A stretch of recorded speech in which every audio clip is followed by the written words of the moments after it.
We are live.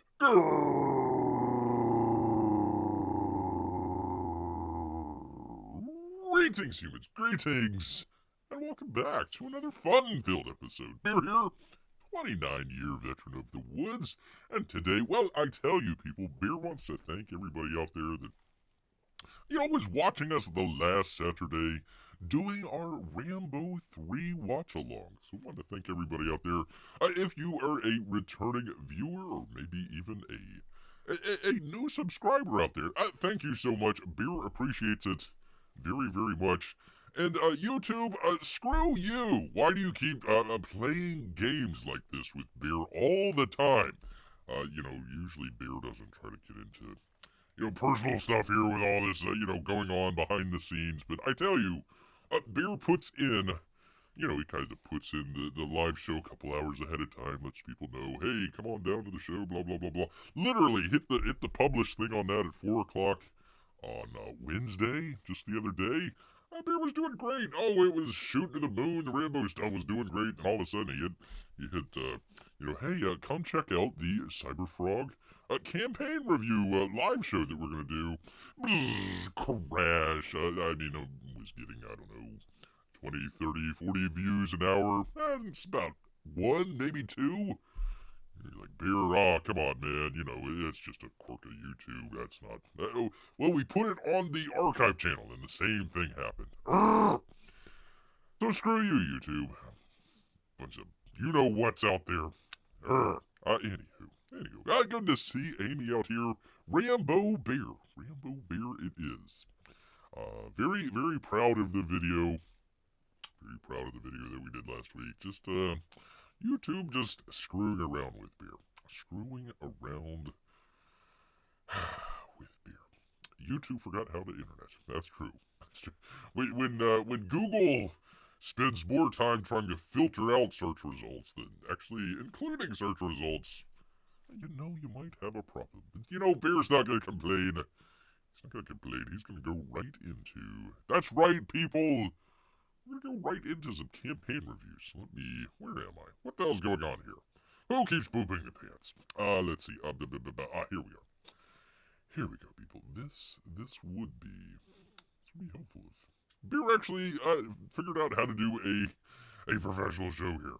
Anywho, there is, if you haven't checked it out or didn't see it the last time, made it as its own standalone video, the CyberFrog III campaign review. I think he was up to like $750,000 or something like that. Pretty good. Good job, Uncle Lee. Keep up the great work out there. So you can check that out if you want. Go ahead and check that out. But we're actually going to be talking about, let me find it here, people. It would help. Be prepared. From Von Klaus. He has The Terror in the Trenches. The books are in. The books are in. Well, I just said that. Bear just said that. And look gorgeous. Well, Bear tries, comb, maybe take a bath occasionally or something like that. Tries to keep up appearances. It is hard. It is hard out there for the... he's talking about the books. Never mind, people. But that old Von Klaus was giving Bear a compliment. But flashy books, he says, only mean so much. So I opened and started reading, and I have to say, he had a darn good time. So much fun and goodness in these pages that I know you're going to love it. And he says, okay, I admitted I cried a little. How dare you, sir? It took a lot to get here. And I'm proud of my work and proud of my team. Thanks to the amazing, that would be Monica, I apologize here, Macagini? I hope that's right. Tiago Barca, the always lettering out there. Eric letters too much. Actually, Bear it was Von Klaus that actually came up with that. Bear's been using it all along here, so I gotta give a shout out here to Von. But Eric letters too much. Brandon Crowther, and of course the great Michael Bancroft out there. So there's the book in his finely manicured hands out here. Very good stuff out there. Got like Looks like a little bit of a gloss on the main character there and on the writing. So good stuff. On kind of a matte. So pretty cool. Very striking. Very striking up there. And he says, I can't thank you, the backers and the fans, enough. You're the reason I do this. Without this book couldn't happen. Without you, this book couldn't happen. Terror demanded that I tell his tale, and you came out and promoted it and told the world how cool Trenchers is and gave me patience and invaluable feedback. He says, I'll always be grateful for that. I am signing books now and getting them packages. Actually, I've got it right here, people. There they are. There they are right there. More update. I am signing books and getting them packages. I plan to start fulfillment as soon as I have all of the books ready. For now, he is in Signing City, baby. Wonder if that's next to Flavortown. More updates to come as I reveal all of the other cool things we made, like the double-sided posters and the totally rad Terror Files print set. That actually looks pretty cool. These are both beautiful pieces that I hope you grabbed. Gosh, I hope little Timmy did. Bear would be angry if he didn't. In other news, the stretch goal bonus items are in and they are looking awesome. Free Dan Lawless print, I think that's what you're looking at right there. A sticker, a patch, and a collectible trading card, all for backing the book only. So let's go, he says. Let us go. There you go. Pretty cool stuff, man. Pretty cool stuff. And he actually had another, let me just get to it real quickly here. He has a t-shirt. If you want to get the t-shirts, now is the time. Let me find it here. There we go. There's the shirts. Looks like they glow in the dark. Let's see. I'm about to put in the t-shirt order if you want a last-minute size change. You know, if you ate too many pies and you need to go from the triple XL to the extra L, make sure you get that in right away, people. Please contact him now. I will update the order to accommodate you. I can't wait to get you these shirts. He says I'm signing books and getting them packaged to send out with all the bonus goodies. You get a lot of bang for your buck at Rise Again Comics. So, let's see, today he'll also be signing Psycho Killers. He's got a busy day, people, with lots of fun ahead. So there we go. There is it's going to be a Vaunted Summer. Vaunted Summer. Okay, we'll go with that. Your Fiended Comics. There'll be the Vonster out there. There we are. There you are. Some cool stuff. Some shirts. Some shirts if you want them. All sorts of good stuff, people. Yes, indeed. Oh, goodness. I'm behind in the chat. Amy has some really nice organic soaps. Thank you, Amy. Glad he got his book done. Yeah, there we go. Pretty good stuff. Let's actually go back to that. Get out of that real quick. There we go. There is the books. Well, the print. The print there. Let me go to the books here. Oops, let me get back. Hey, that would be helpful. Come on, Bear, one of these days. One of these days. We'll do a professional show. It ain't gonna be today, people. There you go. There's the book there. Great to see Grant in here. Great to see P-Money. Hello, everyone. Saturday night, I'm spending it with Bear, as you should. Make sure you hit that thumbs up button. And my fourth grade teacher said I wouldn't be able to accomplish anything with my life.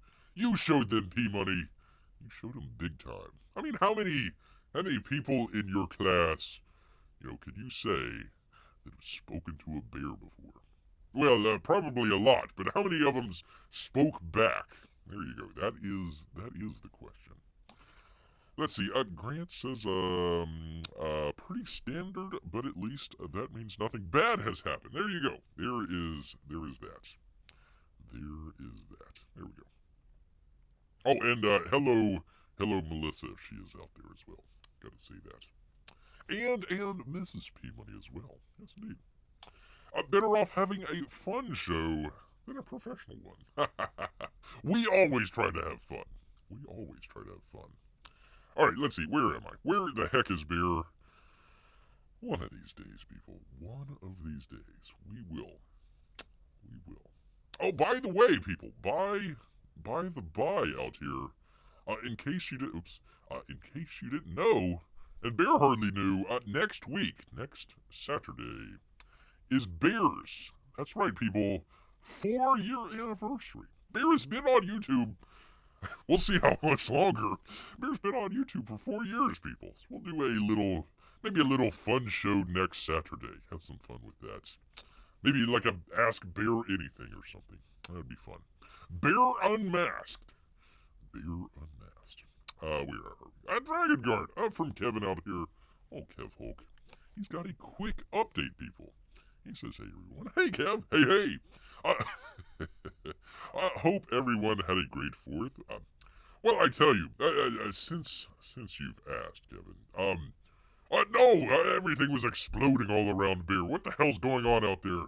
Bear's just trying to mind his own business, and all of a sudden, kaboom, kaboom, kaboom, like all in the sky. Like, what the hell's going on with all this stuff? Thought there was some sort of explosions. Like, what the heck is Ukraine invading the United States? I don't know what the hell's going on with that. Bear just hid in his little cave and kind of shook.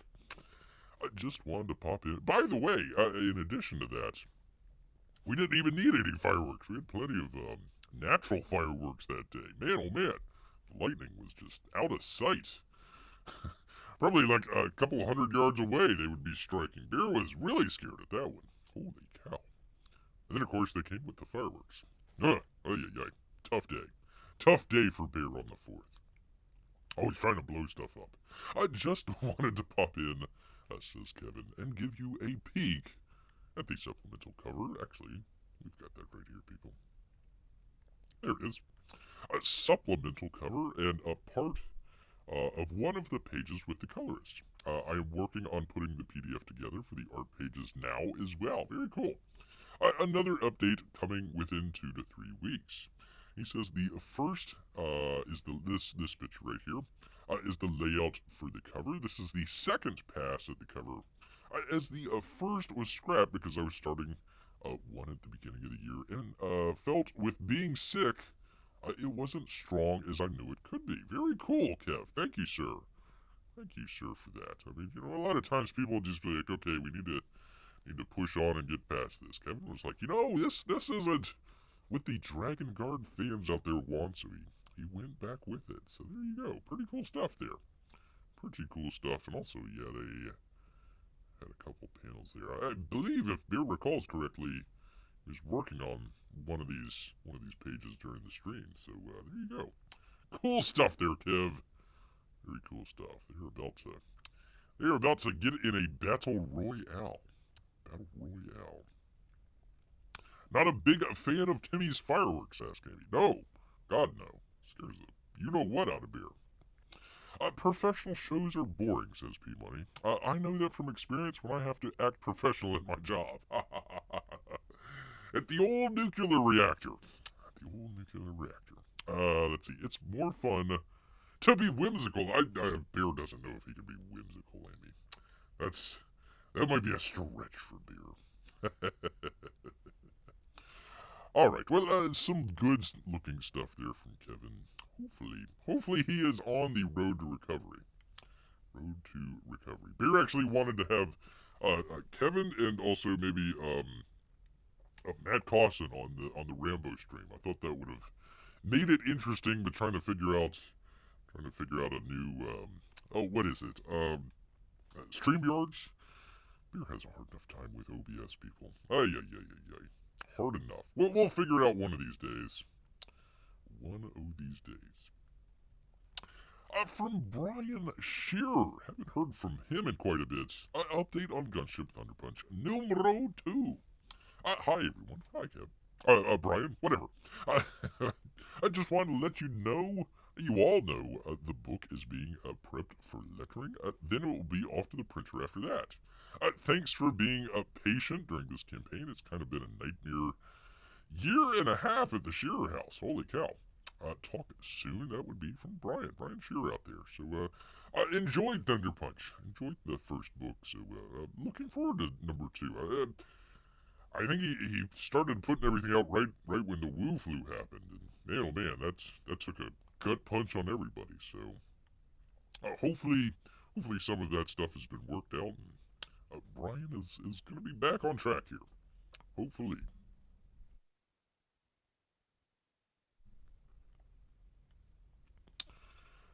Amy says, those were nice drawings. I'm glad that Kevin is feeling better. Yeah, I think once they found out what was wrong and, they were able to fix it, I think there, that's why you always go get a second opinion from a doctor. Don't take the first advice from no doctor out there. That's for sure. OBS, oh brother system. Or as Bear calls it, OBS. You know what that means. Alright, where the heck, where am I? Oh, there it is. Alright, let me get rid of that. Just do the thing with the thing. Get rid of this, because we actually have, oh, here it is, I apologize. Here it be, that would be the ghosts of Matecumbe.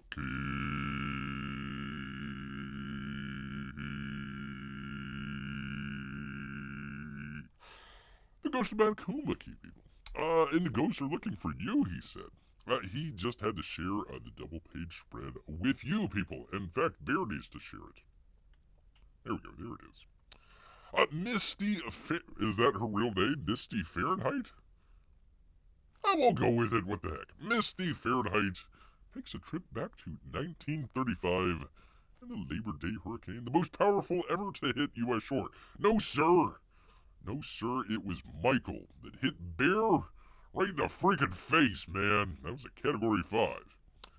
Well, it was, what was it, 149 miles per hour, and then the weather station completely ripped off of the cement foundation and went flying like a couple hundred yards away. So we will never really know how fast it was, but it took away the weather station.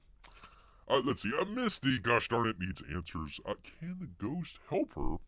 Or do they need her help? I would say ghosts do not need help. Usually they're just there to scare. Find out when you back. The ghost of Matecumbe Key. He says, thank you, that'd be the best. From Graham. From Graham out there. Graham Nolans. There you go. Hopefully he put some pants on when he was drawing this, for crying out loud. Last show. Oh man. If you weren't there, thank your lucky stars, because seeing Graham Nolan in boxers is not what Bear thought he was going to be watching when he woke up that morning. Very, very scary stuff. A bear who can talk must be very clever indeed, says Amy. Well, thank you. So his second opinion is worthwhile, I would think. There you go. There you are. Bear offended Michael so bad the weather hit him in the face. Did Bear hit back? Well, again, the origin story for Bear. Bear was out minding his own business. Hurricane Michael came through. Oh man, it was windy. All of a sudden, a freaking tornado comes by, picks up Bear. Bear's going around, spinning around, round and round and round, and struck by lightning, people. Next thing Bear knows, he wakes up and he can speak English. Go figure. So there you are. There is Bear's origin story in the middle of Hurricane Michael. Most powerful storm. I don't care what they say in Superstorm Sandy. It wasn't even a hurricane. Cry out loud. Oh my god, Superstorm Sandy, it destroyed everything. It wasn't even a tropical storm. Barely had 45 miles an hour. Get out of here, man. Come on, man. Crying out loud. Speaking of angry men out here. Angry men, that would be... Aaron, I'm sorry, Bear's never gonna let this one go. Never gonna let angry Aaron ever go here. But speaking of Aaron out here with the Wraith of God, he has 10 pages. 10 pages and counting, people. He says, hey everyone. Hey Aaron. Wait a minute, no, he says, punctuation is important here, people. He says, hey, everyone. There we go. I think that's how you do it. Hey, everyone! Just a quick update note. I have 9.5 pages to go on the 100-page Wraith of God Bloodhunter's book. Wow, that is a long book. In terms of my penciling and inking, Wraith of God Bloodhunter story is finished. Nightclub story is finished, only 2.5 pages until Garbage Man is complete. And only 7 pages of Kit Carter. Now all of the stories are in different stages of being colored, but we are close to getting to the finish line. I hope to get lettering started very soon. If you've been waiting to back the project, now is the time, people. Now is the time. He's got this nice little, I'm not sure if this is a cover. Well, there's the cover. There's the cover. Not sure if this is, let me bring it over. Do the thing with the thing. There we go. I'm not sure if that is, it doesn't quite fit. Gosh darn it. Well, anyways, there is the cover. There is maybe a back page. Might be a back page there. Looks pretty good. Looks really good, actually. Very good. Very watercolory. Oh, that was it. They didn't even have a thanks on there. Thank you all for your continued support of this project, he says. So there you go. There you are, looking pretty cool there. It almost kind of looks like a watercolor almost. So very interesting. Very interesting. Let's see. P-Money says, wow, the tornado picked Bear up. It's true. Did he end up on a yellow street with talking lions? Oh, come on, man. Is that how Bear learned to talk? Is that Bear's origin story? My mind is blown. No, he was just struck by lightning. But if you want to go with it, that's fine. That's fine. We can go from there. But if you do end up selling Bear's origin story, you at least got to give him 10%. 10%. Tornadoes and bears. There we go. Lions, tigers, and bear. Oh my. Oh my, people. Oh my. Alright, was that it? Hold on. That can't be it. Or is that it? Is that it? That was it! Holy cow. Well, there you go. Go check out Aaron's book there. Now is the time, he says. Now is the time. He's only got 9.5 pages left out of his 100-page book, so you better get on it while the getting's good, people. While the getting is good. All right. Speaking of getting while the getting is good, let's go check out. Let's go check out and see what the heck is going on in the wonderful world of movies. And we'll talk about Ken here in just a second. Amy says he was what was it? Let me go back here. What did she say? Something like Ken looks like he's trying to do a really bad Rambo cosplay. There you go. Or some sort of pimp look. I'm not sure which there, but we will get to that. We'll get to that in just a second. Let's go ahead. Start it off here. Every time a bear does this. There we go, there's that. I always try to tell people, hey, if you're going to check out the movie stuff, don't, we can look at stuff the first week, but, okay, just make sure, because sometimes you might be surprised that second week. Avatar, when that first came out, the very first week, people were saying, Avatar, look, it's not going to do very well, just based on the first week. And then it made what? Like, over $1 billion, some crazy amount out there, so... you don't always want to look at the first week. It kind of gives you a good prognosis, but not always the best. We were talking about this the last week. Indiana Jones almost was upset by, what was it called? Sound of Thunder? Sound of something there. We'll get to that in just a second. Almost lost that for a day there. Or it did lose it for a day. They ended up losing the second week here to a horror pick. Insidious, The Red Door. Bear's not even seen the first Insidious, so I couldn't tell you if it's good or bad or whatever the heck, but, let's see, and then he did this on real deadline here. Post-COVID, there are a lot of studios that have been able to make horror work at the box office, yada, yada, yada. Sony did, so there we go. There is that. They ended up making $31 million, people. There you go. So let's just go ahead. scroll past all this. Sound of Freedom. Sound of Freedom. There we go. Here's heard plenty of good things about that movie. That almost beat Indiana Jones here for like a day. Or it did beat it for like a day there. So here we are. Insidious, the new movie that came out. 3,188 theaters, and they ended up making $31 million. Indiana Jones. Indiana Jones and the Dial of Depends. Let's see, what would that be? Over, 1,400 theaters? Somewhere right around there. So they had 1,400 more theaters than Insidious did. Ended up coming in with 25 million. 3-day here. Down nearly 60%. Now nearly 60. Well, Friday it was over 60%. So look at there. For the weekend, and again, this is an estimation. We still have Saturday and Sunday to go through, so we'll find out the next day or two. But yeah, 60% down domestically here. 119 to 122 $1 million on a $300+ million movie. This movie, and we'll talk about the director here. We'll talk about this fella here in just a second, but not doing very well. Sound of Freedom, which is to me hilarious because Disney had this movie, buried the movie. They ended up buying out 20th Century Fox. 20th Century Fox made the film. Disney bought it, buried it. They had I think it was a Kickstarter or crowdfunding campaign out there. They were able to bring it to the theaters. Found a distributor here, Angel. They were able to do that. Angel of Freedom, $32 billion, made $15 billion over 3 days.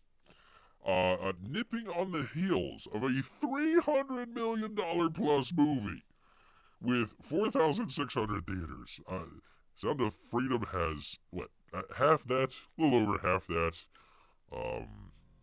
Indiana Jones is just dying here. We'll talk about that in just a minute, but take Indiana Jones out just for a minute. Sound of Freedom is beating a Pixar film in its 4th week, a Spider-Man film, week 6, so we can understand that. Another horror film in its 1st week here, just smashed it completely. Jennifer Lawrence, her 3 week movie here, No Hard Feelings. That was nipping at the heels of The Flash. The Flash actually, I think they might have lost 1 or 2 days to this film. Kind of a comedy, adult comedy out there. It beat Transformers. It totally demolished Little Mermaid. Ruby Gillman, Teenage Kraken. I don't know anything about this other than it made $850,000 on Friday in 3,408 theaters. That's pretty bad. That's pretty bad out there. The Flash isn't even in the top 10. Flash is way out of it. Way out of it. So, congratulations. Congratulations to Sound of Freedom. Good job out there. Let's see. There's Melissa. Great to have Melissa here. There we are. Wait, Bear was wrong about Avatar. A bear can be... Wait, no, I was not wrong about Avatar. What? No, Bear was the one saying that it was going to do pretty well. Everybody else was out there, Avatar, man, who's going to go see that movie? Blah, blah, blah, blah, blah. It's not going to make any money. Man, this is going to be a complete flop. Blah, blah, blah. Bear's like, the first movie did really well. I'm pretty sure... I wouldn't bet against James Cameron. That's where Bear was coming from. So, no, I would say just, hey, it looks like it might do pretty well. Let's wait for the 2nd week. And sure enough, it was doing really well. So, no. It was all the other YouTubers that were out there saying, no, Avatar can't do any well. Go back and look at some of the older, that would have been late November, early December. Go back and look at those. Bear was right on top of all that. Bear was on top of that. P-Money says Melissa is one of his 2 favorite Lesters. Can you guess who the other one is? I don't know. Could it be Amy? Amy says, a movie making more money than you thought doesn't mean it's good, though. I think his opinion is intact. Yes, thank you. I didn't say it was good. Haven't seen it. Saw the first one. I was like, all right, that's fine. That's fine and everything. Which, by the way, I'm allow Bear to skip ahead real quick. Allow Bear to skip ahead. So, Avatar. Probably the biggest thing that it's known for is the computer graphics out there.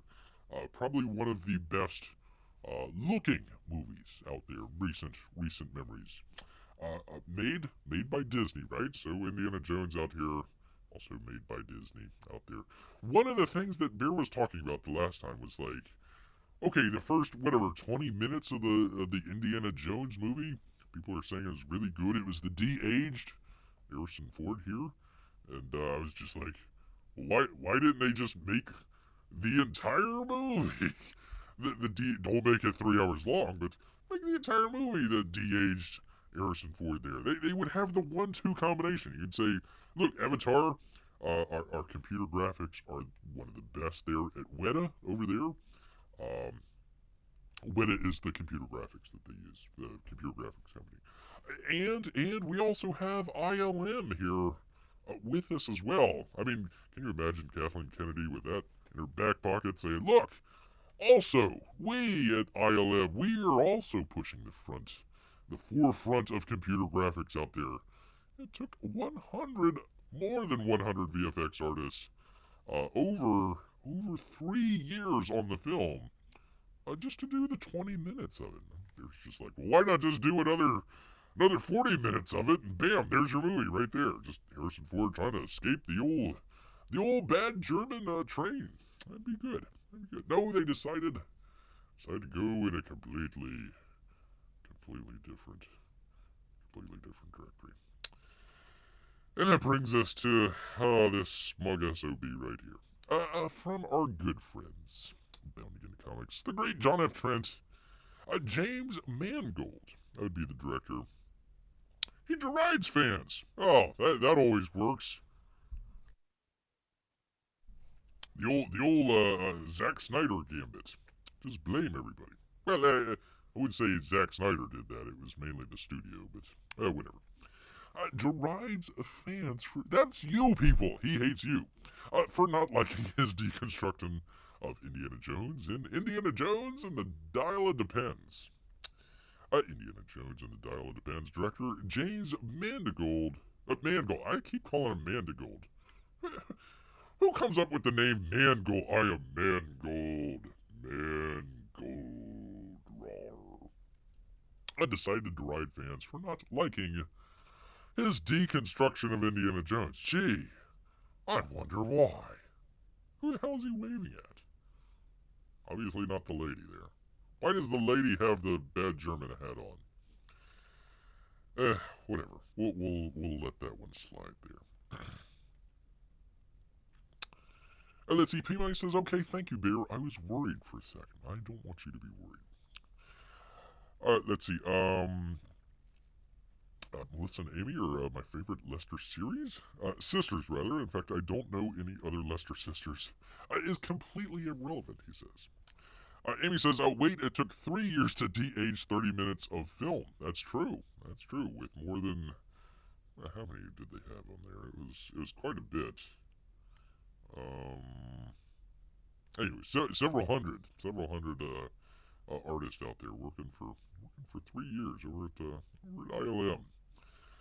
Again, yeah, I mean, if they're gonna work that hard on doing it, just go the whole way and just make a de-aged Indiana Jones. And, hey, look at us! Look what we can do, even if it's a bad film. Hey, look at all the visual accomplishments that we can do. George Lucas was really well known for pushing the envelope visually, even audio as well, pushing that envelope and being there in the trenches with the guys. I mean, he's out there with, the model makers and all that sort of stuff, trying to figure out, okay, how's the best shot to do and all this sort of stuff. So he was pretty in depth with all that stuff. I don't think this fella. You go to a big premiere for your $300+ million film, and that's what you wear. Like, seriously? Hey, I'm gonna wear a striped shirt with a plain tie. Yeah. I mean, seriously? Come on. I don't know. Speaking with THR, Mangold was asked by Brian Davis, life is filled with peaks and valleys. Really? Wow. You don't say. That man, hold on. That's some brilliance right there. Yeah, yeah, yeah. Life is filled with peaks and valleys, and I appreciate when my fictional heroes, such as Indy, have their own ups and downs. So why does a segment of the audience, you people, seem to want these legacy characters to be infallible? Uh, Literally nobody that Bear can think of said that about Indiana Jones. I just can't figure out why anyone would want such little drama. Mangold replied, well, there's a point where these characters become symbols of more than character. More than character. Sir, with your stupid smiling face. Sir, if I may. If one of these hate-filled people that's not even going to go near your movie, if Bear could have a moment here. Sir, by their very definition, characters are symbols.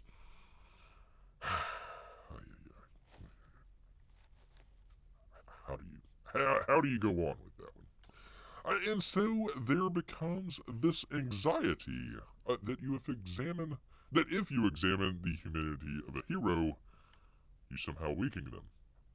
No, you want your heroes to have flaws. That's the entire point.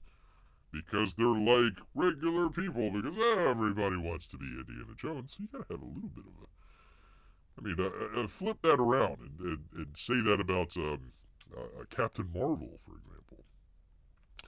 And he continued, and honestly... No, sir, don't be honest. Lie to me, sir. I can't speak for how fans relate and wrestle with these questions. No, you can't. You can't relate at all.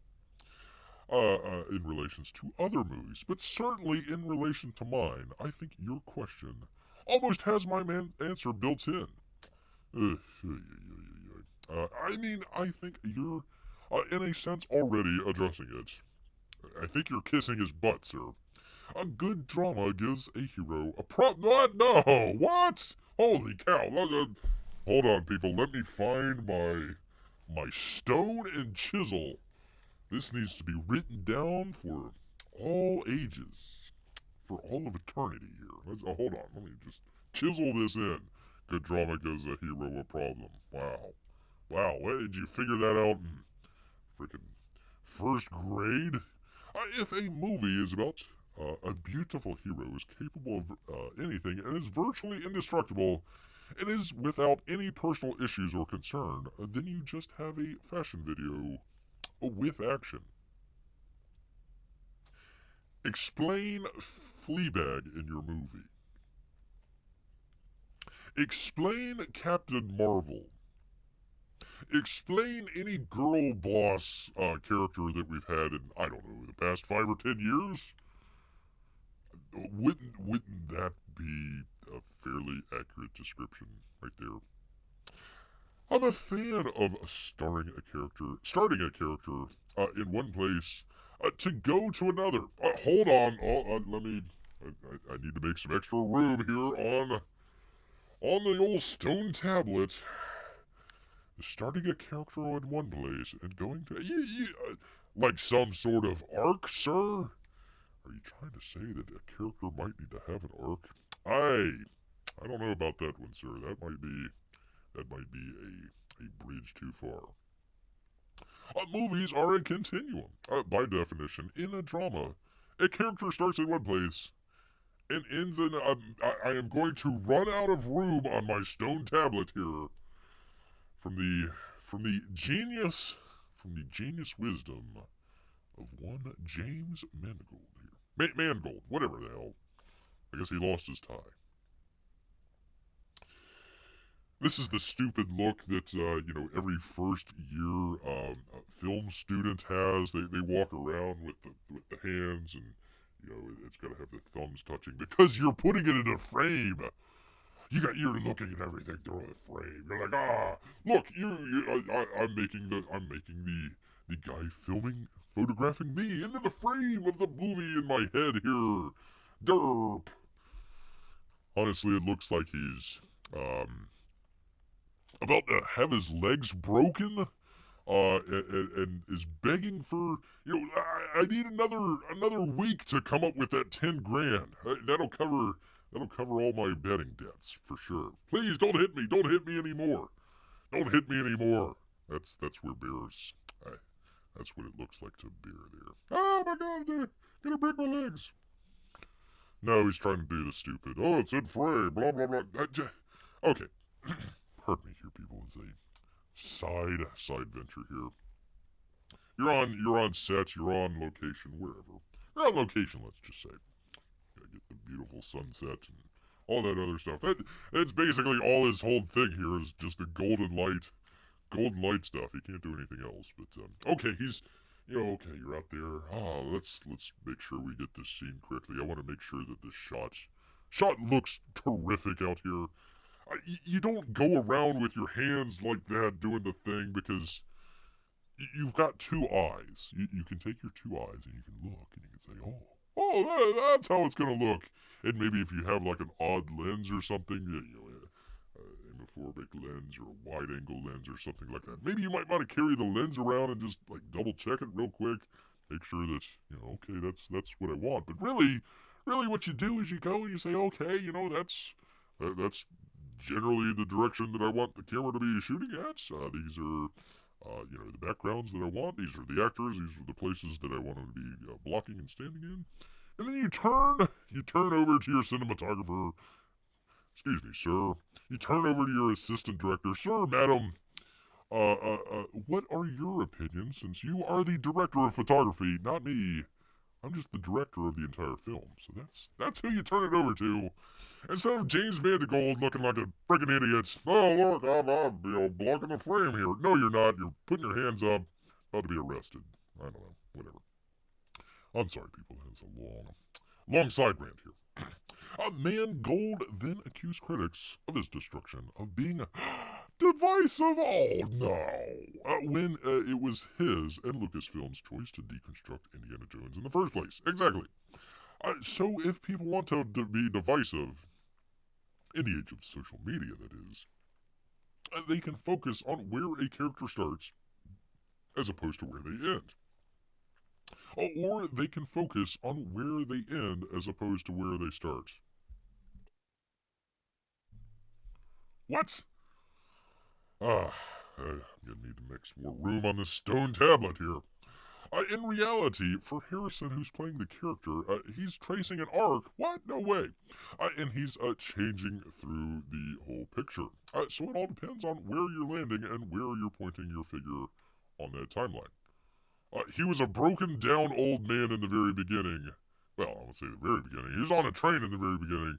And we see him in the 1960s. It's a broken down old man. And he ends by being punched out by a 110-pound lightweight. And being dragged back to his apartment. I guess that's an arc. I don't know. Whatever. I have no idea. No freaking clue here. Alright, pardon me here. Let's see. Amy says, in a hero's journey, you're supposed to start somewhere and then ultimately return to that place stronger from what you have learned and able to overcome your previous challenges. Amy, you're like better than 90% of Hollywood writers out there. You just cross that picket line. Be a scab. Just cross that picket line. You'll be fine. I see P-Man says, if I wasn't depressed about movies before, I certainly am now. I apologize. We'll get to Barbie in just a second. Let's see. Or was he being arrested? Are we sure he didn't have his hands up because a bear was coming at it? It could be. It could be. Look out, bears! Just play dead. Play dead for the next 20 years, and you'll be fine. You'll be fine, sir. You sure will be fine. Bears don't appreciate pretentious directors. This is true. This is true. He's not even that great of a director. Let's just be honest. I mean, look at this shot here. It's like, it's very pedestrian. Not because there's a pedestrian back there, but it's just very, very rote. It's very, if you didn't have the location in the background and a lot of the great artists, to do set design and all that sort of stuff, it's like, what's this a forgettable shot, really. Reminds audience the contrast. Why? Just I can't even go on anymore, people. Anyways, he goes on here. He says, this is not the first time Mangold has lashed out and made accusations against Indiana Jones fans, expressing their concerns. Mangold infamously threw a temper tantrum when YouTuber Matthew Kadish shared his concerns on Indiana Jones and the Dial of Destiny way back in 2021. He wrote on Twitter, to anyone thinking Indiana Jones might be good, let me just point out, one, Steven Spielberg is not directing. There you are. That'd be a really big one. Really huge one. Kathleen Kennedy is producing. Executive producing. That would be the thing there. Well, studio head, I would say. Studio head. Harrison Ford is 78 years old. And it is written by Jonathan Kasdan, who wrote Solo. That actually didn't end up to be correct. He might have done a draft or a treatment, but I don't think Jonathan Kasdan did that one. A good look, good tweet right there. And then Mangold took exception to the tweet and responded by insulting him. He says, thanks, Matt. Number one, making the world a better place by crapping on things in the first week of production from your basement. Wow, that's a man, that really twists the knife. I've never seen a script by Jonathan Kasdan there. Nothing against him, just reality. Butterworth's and I started from a blank page. Yeah. 1 and 3 are hugely talented and all at my side. Yawn. Mangold would continue to ride Kadish and his podcast team. That would be called the Salty Nerd. What a great, interesting name there. So the Salty Nerd tweeted back, we don't have basements, but we do have a studio with a Batman statue. There you go. Looks pretty good. Pretty good. I mean, more professional than beer, I could say. More professional than beer. So, of course, instead of just letting that go, hey, I'm not in my mom's basement, I got a Batman in the studio. If I were James Mangold, I would have let that slide. Like, okay, I made my point, you made your point. Let's move on. Considering I have a $300 million film to direct here. He says, yeah, that's a studio. Congratulations on the Batman statue, I guess. And a jar of corks. That's why beer is a professional here. The jar of corks. So how about you let me finish my film, and then you can bitch all you want about it in front of your vinyl bricks lit by your fancy bounce light. And maybe don't call opinions news. Wow. Man, that really showed him. I mean, really, he's got... Let me go back. Look, it's... He's got a professional light there in the background. I'm sure Hey, look, if they can't afford bricks in their studio and they just want vinyl on there, that's fine. It does reflect, but hey, whatever. We all can't be great. Maybe just put a green screen up and you would have been fine. Who cares what's in the... You can tell that he took a really long time with this because he's looking at the corks in the background and, the light. It's like, just, why don't you just take his criticisms and instead of being deflective about it, just take them and say, okay, that's fine, that works out. I will take that into consideration. Anyways, he goes on, he tweeted in response to a user encouraging him. He says, wait for it, people. He says, thanks, X. I don't mind people griping and prognosticating. But on my watch, false info, ageism. Wow, here we are. And snark. By the way, when you start your movie as, we're going to deconstruct Indiana Jones as an old man, wouldn't a criticism be, hey, we don't want to see our beloved characters being taken down a peg or two because they're really because they don't belong in an action film. Indiana Jones, rightfully or wrongfully, was the secondary character in his own movie, mainly because he couldn't do a whole lot of stunts. So ageism is a correct criticism. And snark from so-called journalist is going to be confronted directly and forcefully. Come on, James. Beer's on YouTube. You can leave a note in the comments section. In my opinion, these clickbaiters like to dish it out, but like night crawlers, I can't stand the light. By the way, Beer is clickbait. Beer's clickbait here. Is kin.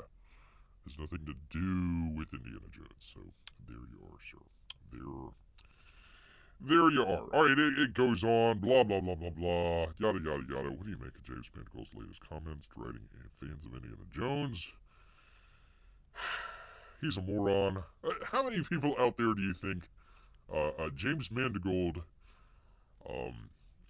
He's supposed to be doing the next Star Wars film. Do you think the guy that made the world's biggest bomb in film history, other than The Flash, is going to be directing a Star Wars film? Probably not. Or maybe the garbage man out there. Probably not. Amy says they don't film their show in a cave. Look, Beer was going to complain about that, but you know, he let that one slide. Let that one slide there, but yeah, there you go. Yeah. Of course, Batman or Beer doesn't have Batman in his cave. Although that's where a Batman should be, is in a cave instead of a studio. So you might be right there, Amy. You might be right. All right, let me grab a drink here.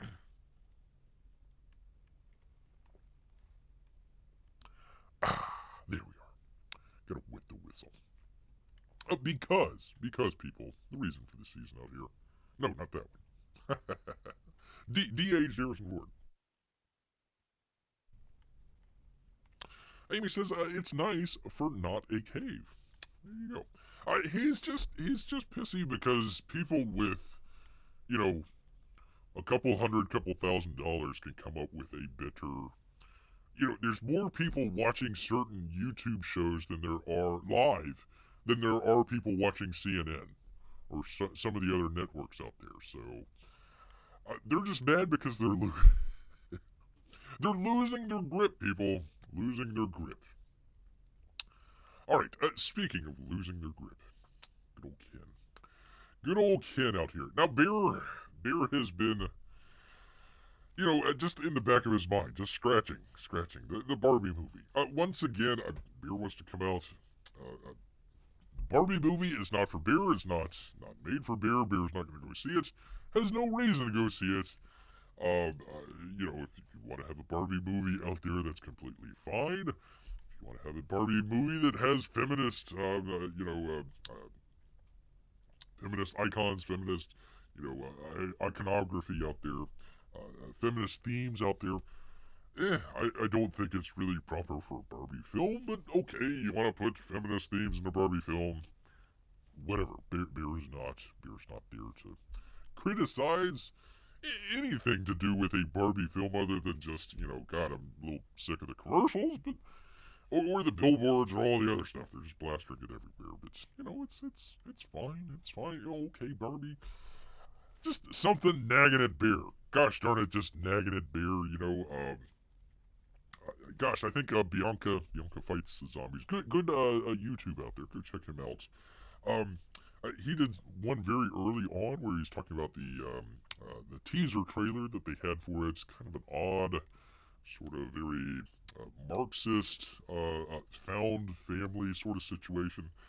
I'm not sure if they're going for that. But Bear has been bugged. Bear's been bugged for the longest time here. Something's just not right about this movie. I don't know what it is. It looks very interesting. Like the costumes here is looking excellent. Doing some great costumes. Some of the stuff in the Barbie world looks very interesting. They got an interesting director there who's writing it as well as kind of an interesting take. Kind of a if we're going to talk deconstructive take on Barbie. So that's okay, all right, that's fine. But again, wasn't really going to talk about a Barbie film other than, man, it's just something nagging at Bear. I can't really figure out what it is. So Bear saw this last week, or last show. Didn't get around to it. Kind of ran out of a little bit of time. Kind of glad that Bear did because it kind of segues into where Bear's got a problem with this movie out here, and particularly with our boy out here, Ken.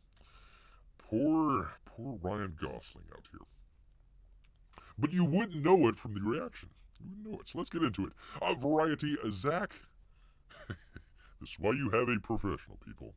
Zach Sharf. Zach Sharf. Did not want to get that mixed up. Barbie set visitors high-fived Ryan Gosling, but wouldn't say anything to Margot Robbie. They just looked at her and made her self-conscious. This is where they're talking about here. They had a shoot at Venice Beach. Venice Beach, very famous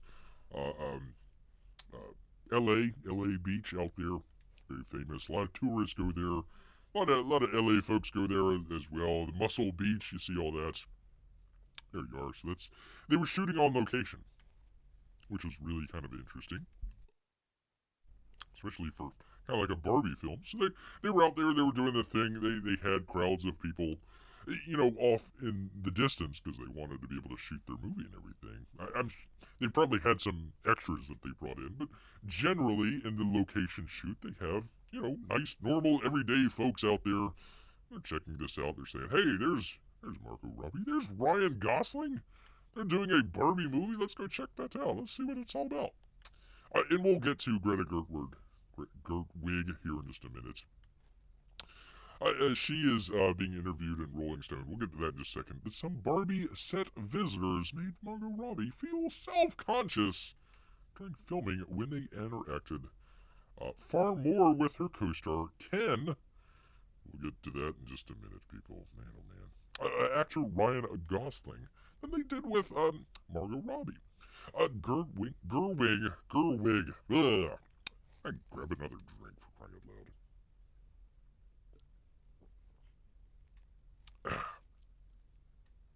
Grant says, gotta stay hydrated. It's better for your fur. That's true. That is true. And the tongue.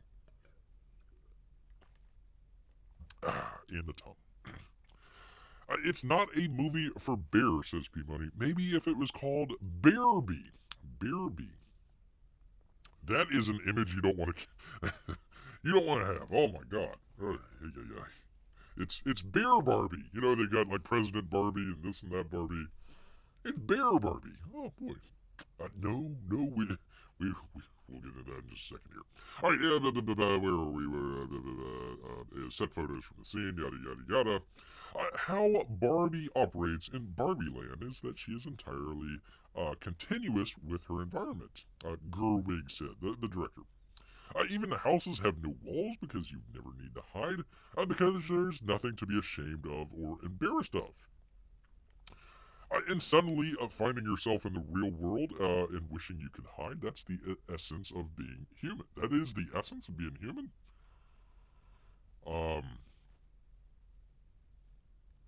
Wishing that you could hide is the essence of being human. Okay, we'll go. Bear has no idea he's a bear. But when we were actually shooting on Venice Beach with Margot and Ryan in neon rollerblading outfits, it was fascinating because it was actually happening in front of us with real people. People would go by Ryan, high-five him, say, awesome, Ryan, you look great. And then they wouldn't actually say anything to Margot. They'd just look at her. It was surreal. No, it was actually real. Your movie is surreal. This was actually real. I think you've got those confused. Gerwig. In that moment, she did feel self-conscious. And as the director, I wanted to protect her But I also knew that the scene we were shooting had to be the scene where she felt exposed.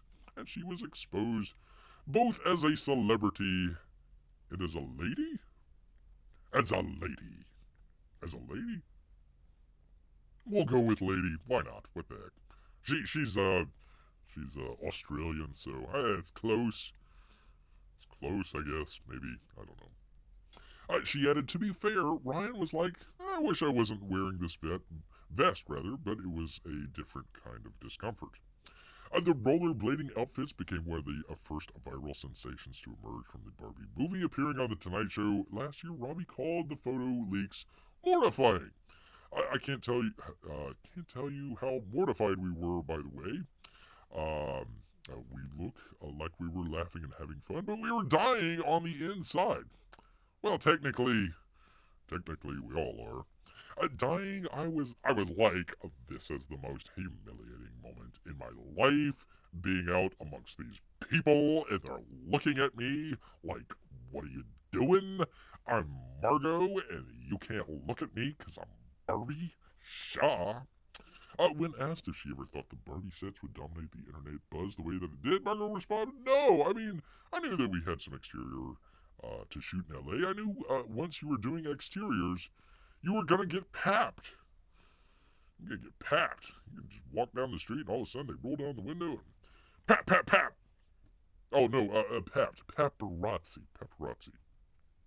There's probably going to be a little crowd of people who are going to take notice because, you know, we like stand out a little bit in those outfits.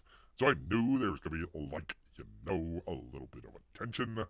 And probably some photos would get out there, but not like it did. Oh my gosh. So anyways, that was that. So, there they are. Everybody's like, hey, alright, Ryan, you the man, awesome, you look great, dude. Rocking it with Ken. You the man, rah. And then they were like, Margot, ugh, yuck, gross, Barbie, psh, whatever. I doubt that they were doing that, but it's kind of funny. Okay, so the first time that they go out of their bubble, out of their very liberal bubble out there, we'll get to that in just a second, but first time they go out, meet actual normal people, everybody's like, right on, Ryan, you the man, you cool. All right, high five, yeah. So once again, she had to come out and, where is this? Here we go. Rolling Stone, I'll give credit here in just a minute. Just wanted to have my place here.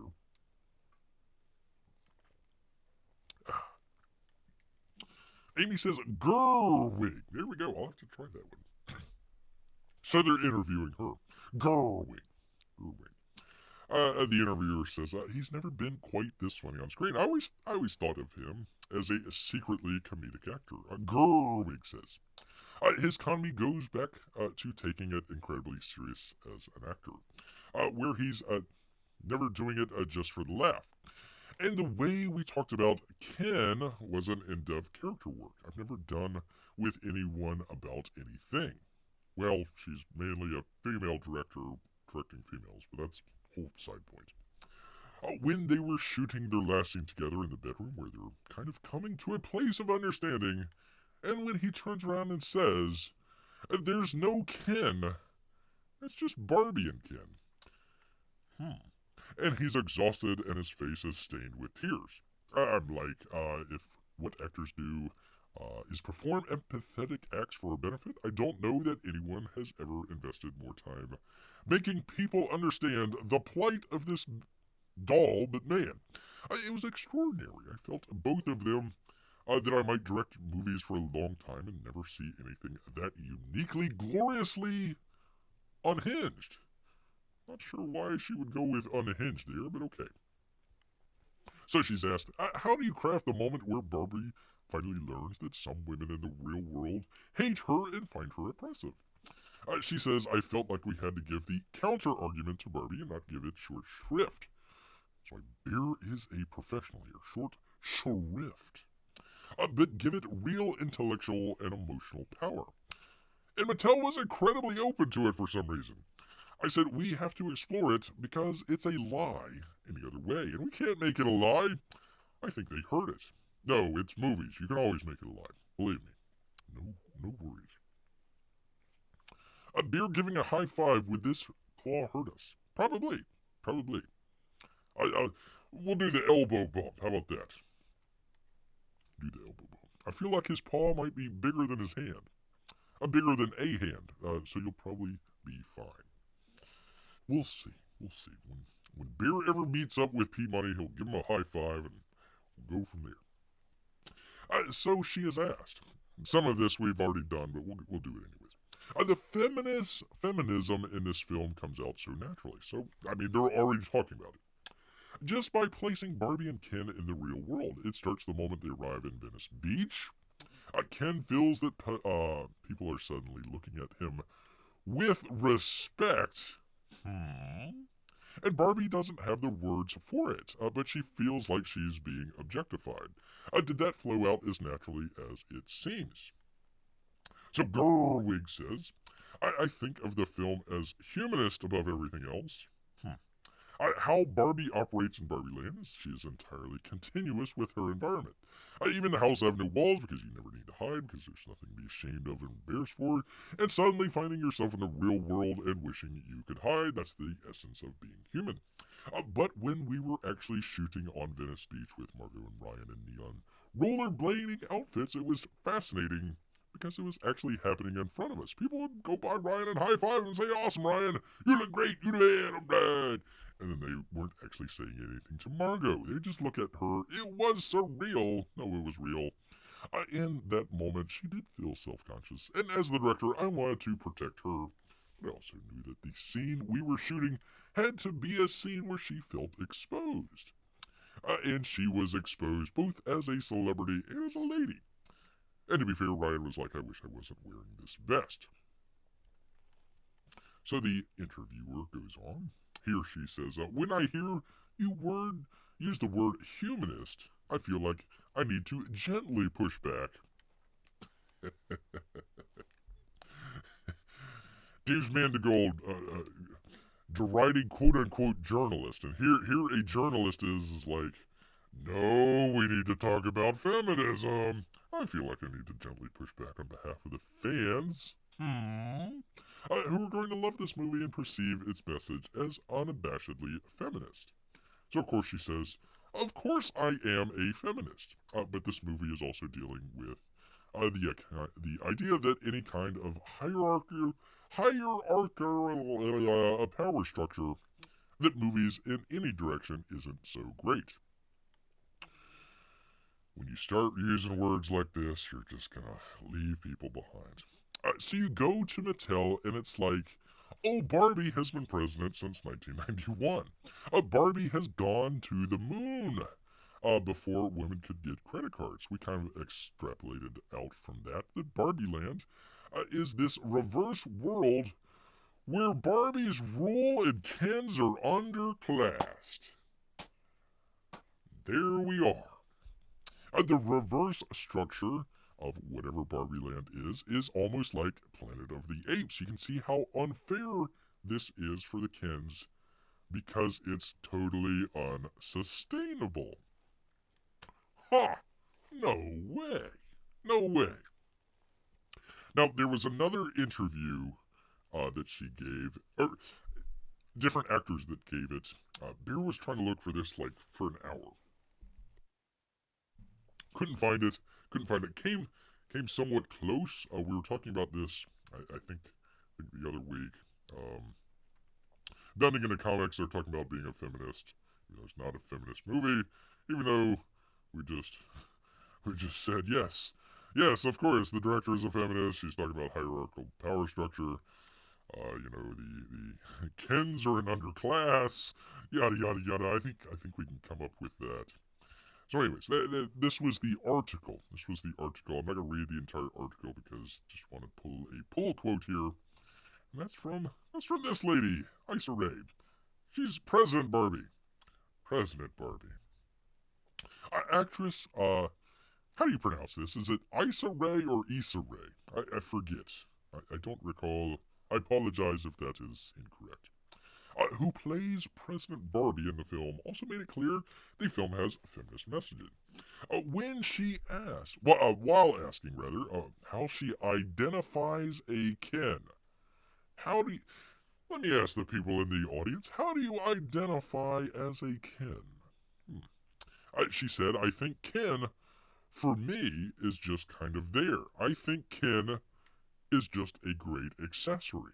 That's what I loved about Gerwig's imagination of Barbie, is that the Kens are just supplemental characters to these Barbies. While Barbies can do everything, Kens are there just to kind of support and don't necessarily have their own story or their own character arc, I guess, if you want to put it that way.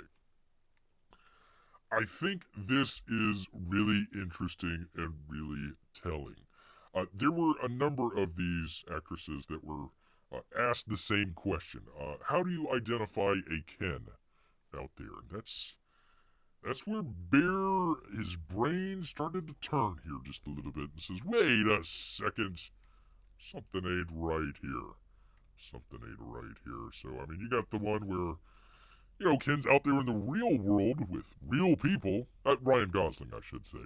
Ryan Gosling playing his Ken out there in the real world. What's he doing? He's getting high fives. Right on, right on. You the man, Ryan. All right, you look great. Neon colors look awesome on you. Right on, blah, blah, blah, blah. They were shocked. They were shocked about that because they've been in their little world there where, it's a feminist movie and they got all the different, that Barbie and that Barbie and there's another Barbie. There's Barbie. All the different Barbies, and they're all just, chattering amongst themselves there once they go outside the real world. Oh my god, people like Ken? What? Hold on. That's where Bear came up with this. Bear could be completely wrong. P-Money, write this down. Bear could be completely wrong about this. I think why they're doing this. I think why... push aside the feminist thing. Push all that stuff aside. It's a given. We'll accept it. Don't like it. Don't think it's needed in a Barbie film. Always trying to figure out why is the Barbie film rated PG-13. Who is the audience for? Audience is for apparently women aged, I don't know, let's just say 16 to 45, 50 maybe, around that ballpark. What does that get you? What does women in their mid to late, mid to late 30s, 40s, 50s? What was the pejorative that we were using not that long ago for certain people out there? We were using the term Karen for the longest time. So had different meanings throughout the time. I mean, it started as kind of a racial thing. Oh, that white lady stole my man. That sort of deal. That was the Karen. Then it became the COVID Karens out there. Telling people to mask up and put on bubble wrap and all that stuff. So the sort of to put it another way, the awfuls out there, the affluent white. I hate to use the term white, but affluent white. AW. Affluent white female liberals out there, which I don't know the liberal thing, but the awfuls out there, So you had all these women out there being called Karens, being called awfuls. They just couldn't take it. They couldn't take it, people. I don't know if Margot Robbie is a Karen out there. I don't know if Gerwig is a Karen out there. I think the entire point of this film is to flip it around. I think Ken is going to be the male version of Karen, and that's why they're doing this. So put this in the different perspective. Put in your mind when she's talking about Ken, just think Karen for a second, okay? I think Karen, for me, is just kind of there. I think Karen is just a great accessory. That's why I loved about Gerwig's imagining of Barbie is that Karen is just supplemental characters. So I think what they're trying to do is basically turn the sort of Chad out there, the the muscular, based fella out there. I think they're trying to turn that as and flip that around as to being a negative. So they're just gonna call people, just gonna call guys out there Kens. Oh, look at that Ken over there. Gosh darn Kens. I think that's what they're trying to do. I think they're willing to lose. I think they're actually gonna make money off of this film, but I think they're willing to lose a lot of money just to re reestablish the narrative, reestablish the verbiage out there for people. What are people able to even talk about? So if you called somebody a Karen out there, oh my God, you can't say that to that lady, blah blah blah blah blah. But if you turn it around and say, oh look at that Ken over there, look at him, with his toxic masculinity, crying out loud. Well, now a lot of this actually makes a whole heck of a lot of sense of why poor Ken here. Where is Ken? Hold on one second. Hold on one second, people. Why poor Ken is always in, much like going to the back of the bus, people. Ken is in the back of the car. He ain't even driving. He ain't even driving. He ain't even in the passenger seat. He's in the back of the car, people. Back of the car. So, yeah, I think we could kind of figure out, okay, well, Barbie, feminist. It doesn't seem like it would make much sense. But okay, you can put your feminist stuff into Barbie. I think they were doing that anyways, and then I think the whole COVID situation there, and they says, okay, we have a way of retaking the language, and I think that's where we're at, people. Poor old Ryan Gosling just acting his heart out here. I don't think he realizes that is going to be a pejorative. Poor guy. I mean, literally, when you think of Ken, right? I mean, he has no genitalia, right? So, I mean, they're literally emasculating a whole bunch of people out there. Literally out there.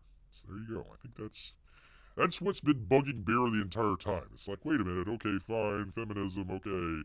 Man, they're really pushing this for some strange reason. I think this is the reason why, people. Reason why. All right, let me see what the chat has to say here. Forget about feminism. What about bearism? Look, I just say, hey, if you're going to have people going around shooting bears, shouldn't you just give guns to bears and see how things turn out? It's only fair. It's only fair. Only fair out there.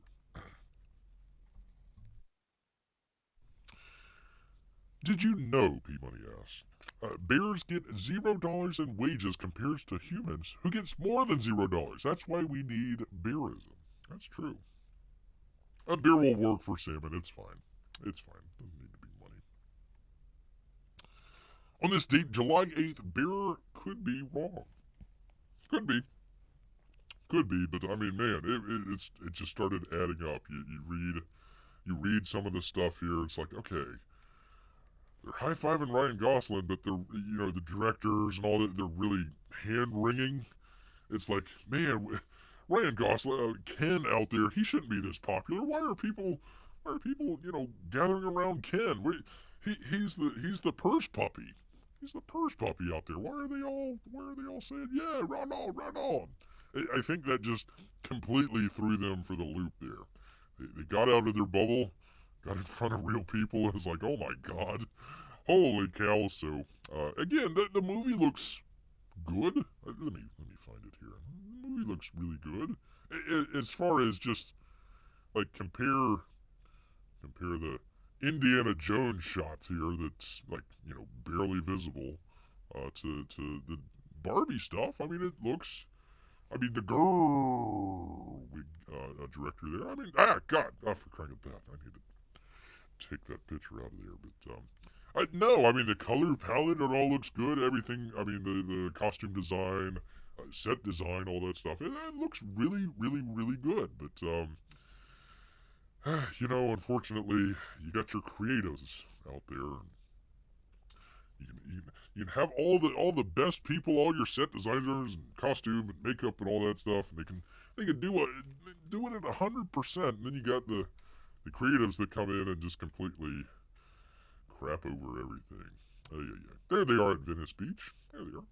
I mean, it doesn't look bad. I mean, it's not like an iconic shot or anything, but it doesn't look bad. I mean, any excuse to have Margot Robbie in skin tight pants, that's fine by Bear. No issues with that whatsoever. But God, that for crying out loud. Take off there. Ay. So, anyways, that was the reason for the thumbnail here. For the thumbnail, poor Ryan Gosling. He's now just an accessory. Hey, flip that around. Flip that around like a Fleabag there. You know, is Fleabag in the Indiana Jones film? Is she just an accessory? You know, is Captain Marvel in the Avengers movie? Was she just an accessory? No, she was like front and center. Crying out loud. Hey. All right. Holy cow! Why are we? Oh, is something wrong here? Let's see. Okay.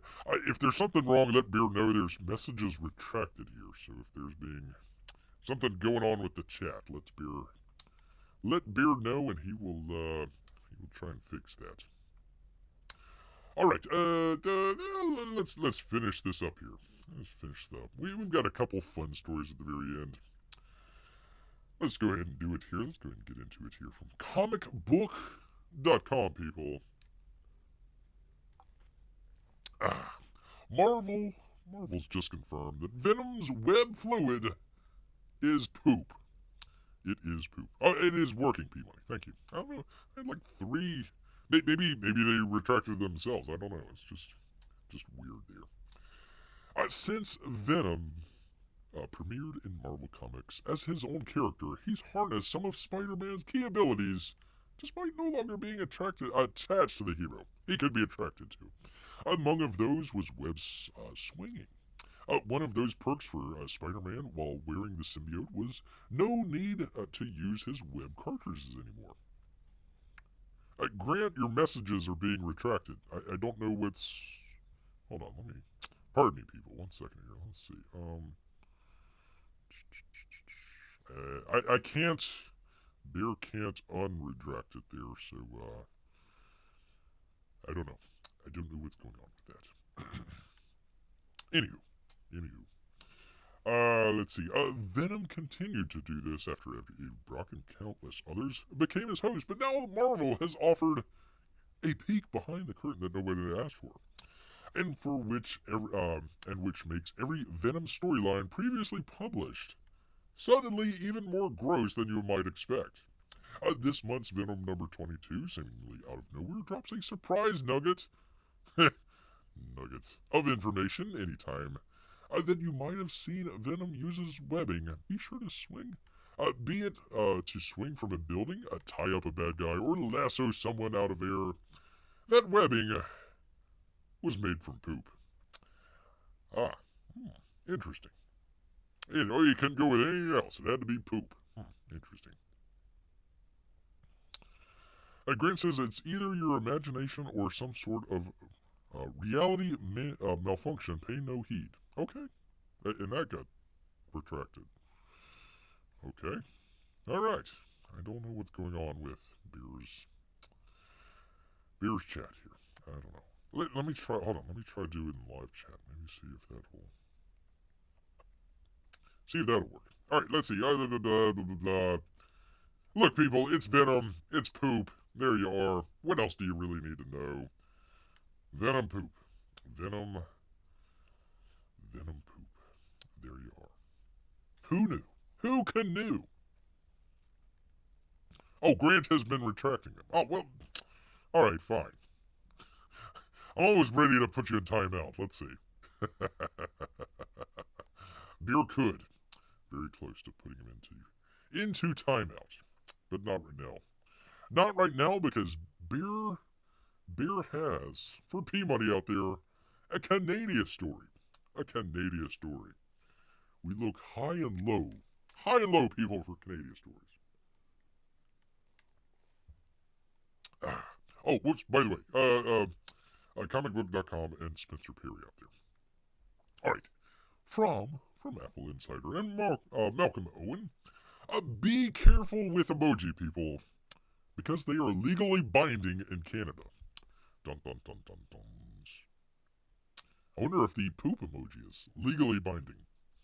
Be careful how you enjoy your emoji in the future after a Canadian judge ruled that sending someone a thumbs up symbol in a message can potentially enter you into a legally binding contract. The King's Bench for Saskatchewan, wherever that is, issued a summary judgment on June 8th that could have serious implications for users of messaging services. While they might not necessarily be seen as serious communications, it's possible for responses to be taken as agreeing to the terms of a contract. In the lawsuit between Southwest Terminal and Archer Land and Cattle, reports The Guardian, a grain buyer in Southwest Terminal sent a mass text message to clients in March 2021, saying the company was willing to buy 68 tonnes of flat for, I don't know, however much that is. $12 per bushel. Farmer Chris Archer spoke to the buyer over the phone about the request. The buyer then sent an image of the contract to Archer about the delivery of the flax in November of that year, asking the farmer to please confirm the contract in the message.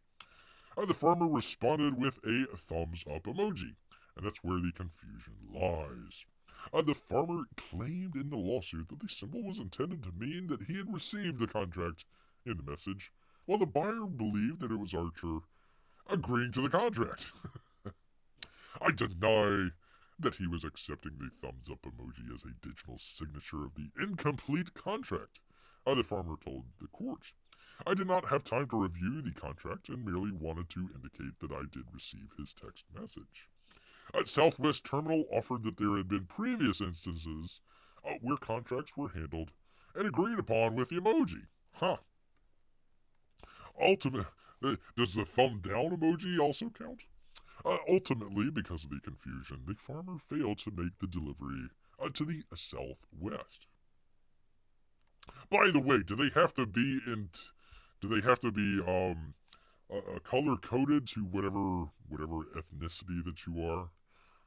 Like for example, if you put the black thumbs up emoji and you're white, does that really count?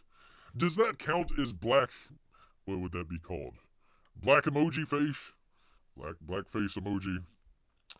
Ultimately, because of the confusion, the farmer failed to make the delivery to Southwest. Justice Timothy Keene mentions in the rulings that the disagreement on what the emoji meant led to a far-flung search for the equivalent of the Rosetta Stone in cases from Israel, New York State, and some tribunals in Canada, etc., to unearth what the emoji means. Why do you need to go to Israel? It's a Canadian case. You just figure out what the Canadian law. Why are you looking at Israel law? Why are you looking at New York State law? The court eventually determined that the thumbs up emoji is a non-traditional means to sign a document, but nevertheless, under these circumstances, was a valid way to convey the two purposes of a signature. So if you say, "Hey babe, would you like to get married?" and she sends back a thumbs up, does that count? Are you legally married at that point?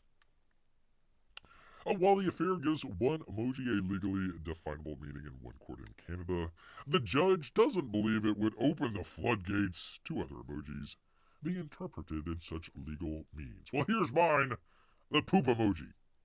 However, he also said the court cannot and should not attempt to stem the tide of technology and common usage of emojis. There you are, people. There you go. The thumbs up emoji.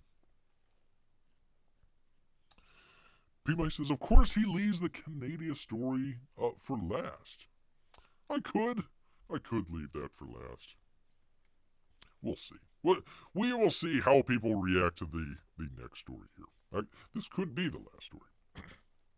Actually, I'm out of water. Out of water here.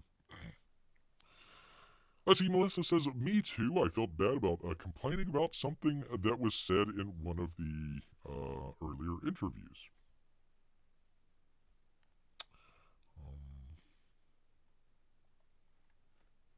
I think we're talking about the Barbie stuff. So, okay, there we go. Who needs the court? Just get into a hockey ring and fight. That's probably the preferred method, isn't it? The preferred method out there. Just settle it in the ring. Settle it in the ring. Oh, P-Money, we got rid of Patty Ice. We got rid of Pat Maroon. I can't, for crying out loud. Talk about fighting.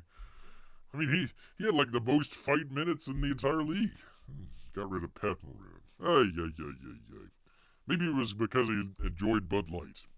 I have no idea. No idea out there. Alright, that's enough sports ball. People, it's been a while. It's been quite a while. So I don't know how many people out there want Bear to do crypto talk. I don't know how many people out there. So if you want Bear to do crypto talk, make sure you hit that thumbs up emoji in the chat there. That will make it contractually binding. It will be binding out there. Without fighting in hockey, it might as well be figure skating. That's true. You know, one of the things that Bear liked about hockey, coming from football, the real football, not soccer. They would like, some dude would hit some other dude, like, okay, we gotta blow the whistle for 20 minutes, and, did you get concussed, sir? Are you okay? Are you alright? Did that big man hit you so much? And then they had the quarterbacks that, you could only hit the quarterback from, between the hours of 7 and 8:30, only if there is a blue moon out there, and only if it's between, the third rib and the eighth rib. Anything higher and lower, that's a penalty. And then, of course, the penalty, that takes another 5 minutes for the refs to huddle over and like, oh, let's talk about this penalty for 5 minutes.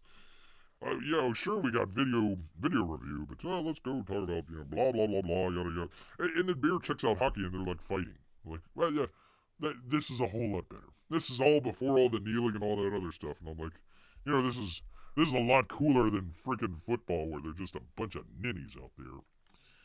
Ay, people. Ay. Alright, New York Post, blah, blah, blah, FTX. Tom Brady and Giselle, however you pronounce her name, lost $50 million. Terrible stuff out there.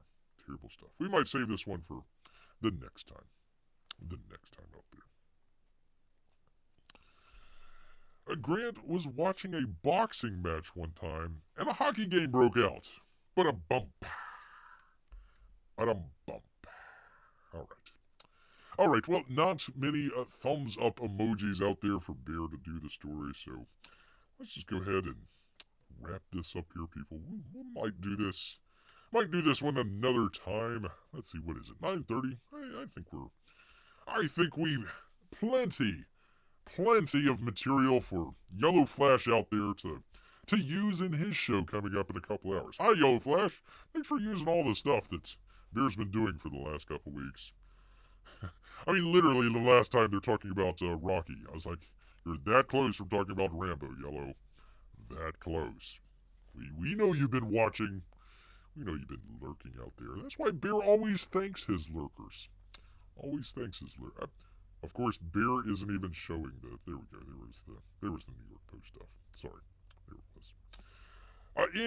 Anyway, that's why we thank all of our lurkers and especially our Russian bots out there.